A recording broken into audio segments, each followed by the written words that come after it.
Der ist ja auch süß, ne? Mit seinen Öhrchen.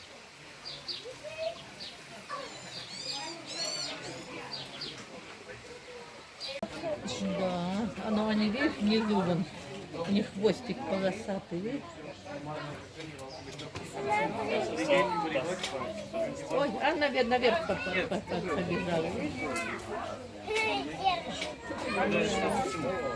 Кушает что-то, да?